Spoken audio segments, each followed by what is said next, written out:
Akniye jenerasyonun için Bişkek şahrının mэриясынан kol saati bağlı bireyiminin Cumayev Aman Tursuyla boks boyunca öspürümler arasında dünya çempiyonu.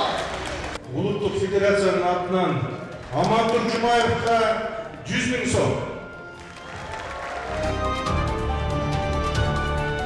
Бокс менен алектенгениме 8 жыл болду. 2 классыман бери машыгып келем. Боксту мурун мен күрөш менен машыккам 1 жыл. Анан бокстан көп кинолорду көрдүм. Бокс акырдан жагып кетти.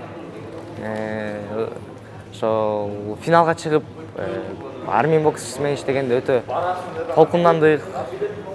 Кыргыздын желегин көтөрүп атканда өтө сыймыктандык. Кыргыздын желеги желбиреп кийимин ырдалып атканда өтө сүйүнүчтүү, эле сонун болду. Буюрса бул башталышы эле эми эле келатабыз буюрса. Алда койгон максаттарым олимпийский чемпион болгум келет.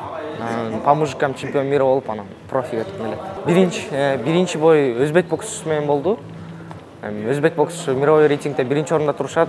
Ал еще Азиядан 3-чү орун болгон өзбек болчу. Биринчи бой өзбек менен болуп кичине психологически кичине оорураак болду. Так, жакшы. Бар. Уттук буюрса. Бул менин экинчи дүйнө чемпионум. Бул талыкпаган эмгек, бул баягы биздин айтканда ийне менен кудук казуу. Ошого барабар да. Көп иштер бар. Көп иштеш керек.